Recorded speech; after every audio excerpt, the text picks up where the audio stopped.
Once again, the inevitable has happened, and Mike Trout, who we thought was only going to be out for a 10-day span, is going to be out for an extended period of time with a rare back condition this time. If you don't believe in curses by now, just watch the Angels for a season. I promise you will change your mind. What is up, YouTube? It is your boy NMR Sports here, coming back at you with another MLB video, and today we're going to be going over the Mike Trout injury news that we received yesterday. This news came out while I was at work, so sorry this video is a little bit late to the party, but we're going to be going over all of that, as well as David Fletcher possibly coming back and a couple of other big updates. Before we get into today's video, don't forget to leave a like on it, help it reach more baseball fans, and consider subscribing to the channel if you like daily MLB content. A lot of you who watch these videos are not subscribed yet, so be sure to hit that sub button if you haven't. And also shout out to Thrive Fantasy for sponsoring this video. If you guys do like sports betting, Thrive Fantasy is a daily fantasy app where you can do daily fantasy contests as well as bet on player props. If you deposit $10, you'll get up to $60 in free bets. They'll 100% deposit match you up to $100, and then you'll also get a couple of free contest entries. All of those details are in the description, and without further ado, let's get into the video and start talking about this Trout injury news. Okay, so following the timeline on Mike Trout's injury, if you're not familiar, here on July 14th, I believe on the 13th of July, he left the game with back spasms, and as you can see here, Sam Bloom, one of the Angels beat writers, said, Phil Nevin says it's possible for Mike Trout to be available tonight, but he'd prefer not to use him. The expectation is that he starts tomorrow, so he would have started on July 15th. Moving on, in the end of that game, it was in the 10th inning. The Angels needed a run to tie the game up, and Mike Trout was nowhere to be found. So it was pretty clear that Mike Trout was not healthy. And then on July 15th as well, I was actually at that game. I have a vlog of it. I'll try to link it on the screen here or something, or put it at the end of the video.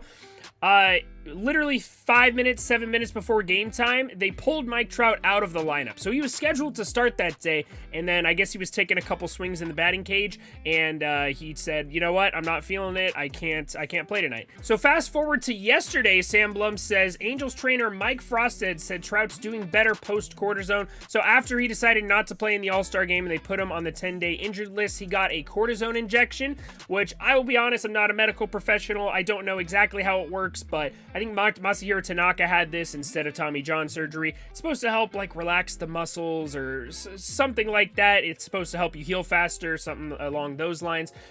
So Mike Trout got one of those, but now it's saying he was diagnosed with a rare back condition and might have to manage his back his whole career.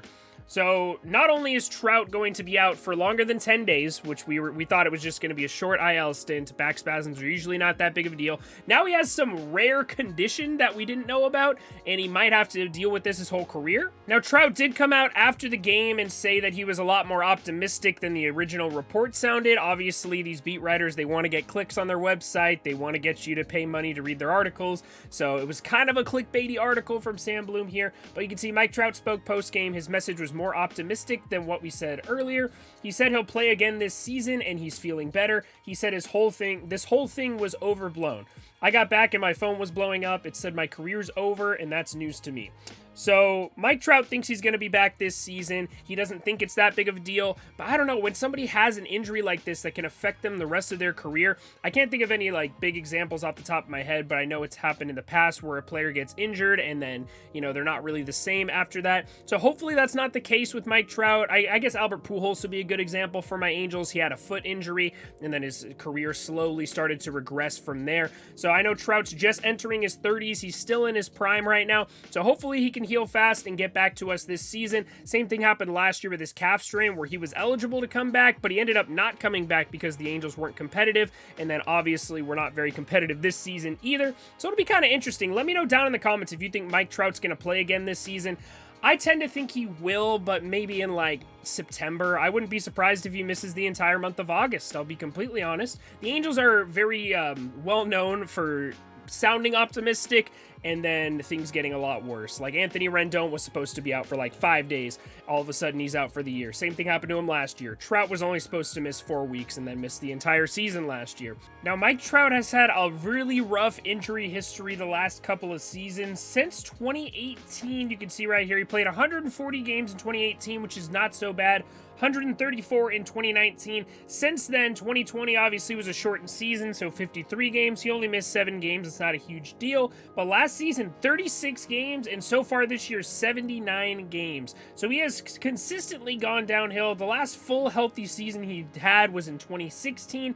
Since then, he has yet to play over 140 games. So I don't know. It's really tough to say that he's not made of glass and he's not injury prone. It kind of sucks because, you know, you can't really blame a player, especially for an injury like this. You can't blame a guy for having a rare back condition or whatever. It is just really unfortunate to see, man, because it reminds me a lot of Ken Griffey Jr., you know, a guy that if he would have stayed healthy his whole career, he could have gone down as possibly, you know, a top 5, top 3 player of all time.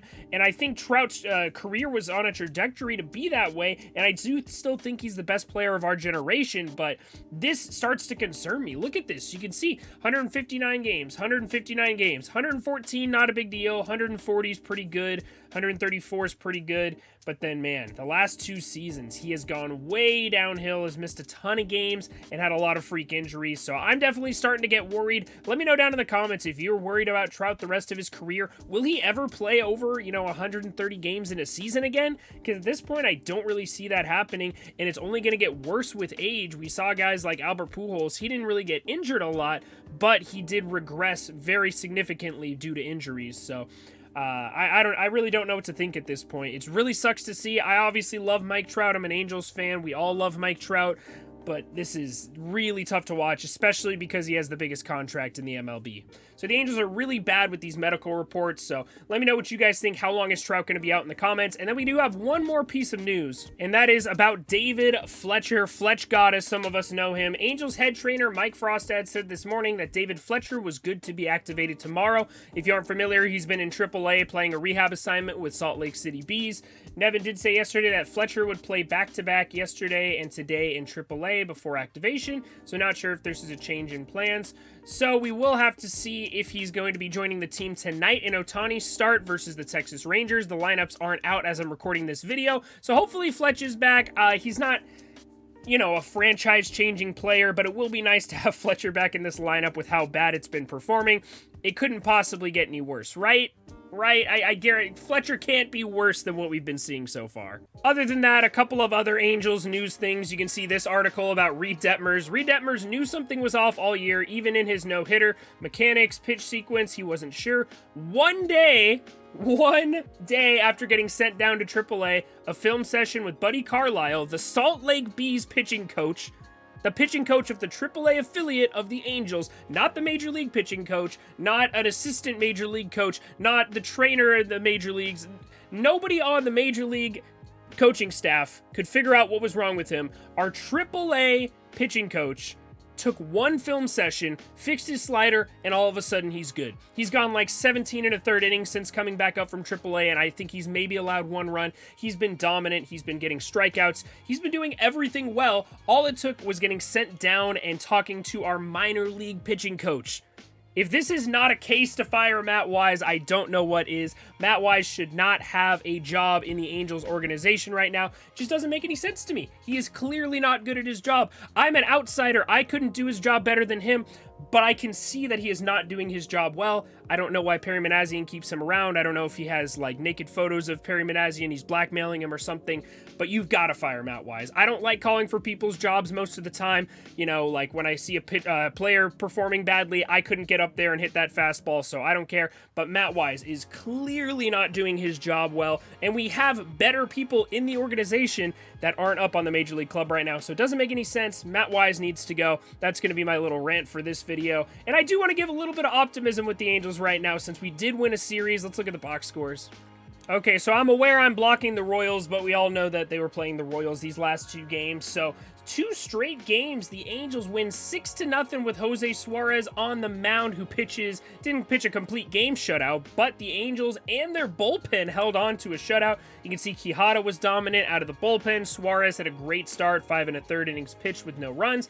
And then Elvis Peguero, one of the worst pitchers on the team, still rocking a 6.88 ERA, had a 2 shutout inning performance to shut down the Royals and send them down. I know we're not talking about the Houston Astros or the Yankees or one of these high-powered offenses. We're talking about the Kansas City Royals, but the Royals did beat us in a 2-game series a few weeks back, so it's good to see the Angels starting to hit a little bit. They've also completely changed their approach.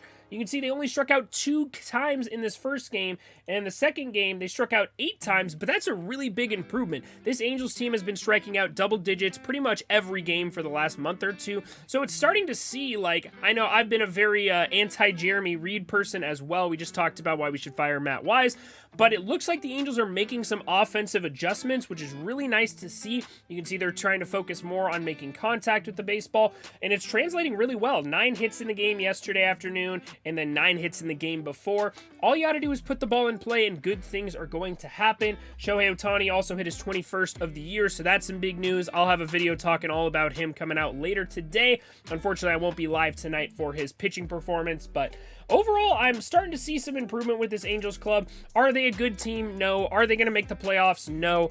But it is starting to look like at least on the level of last year's team. You know, last year's team was really bad, but they had a chance to win every game. You know, I could see them playing spoiler. They spoiled the Mariners' playoff hopes last year. They were an okay team. This team has been absolutely hopeless for the last couple months, so it's really good to see them getting back on the wagon. 2 straight shutouts, even against, you know, the worst team in baseball. It doesn't matter. The Royals aren't the worst team, but they're one of the worst teams. It's good to see the Angels starting to pitch better and hit a little bit better as well. Okay, so that was a lot of Angels news. This is all I got for you guys today. Thank you so much for watching. Let me know down in the comments, like I said, how long do you think Trout's going to be out? Can the Angels get around 500 by the end of the season? Is this a turning point of the year? Is this team starting to perform better? If you enjoyed the video, don't forget to leave a like and subscribe for more daily MLB content. I appreciate you guys watching. Check out the link in the description to sign up at Thrive Fantasy, get some free money to bet with. Appreciate you guys watching, and I will see you all in the next one. I hope you have a great rest of your day.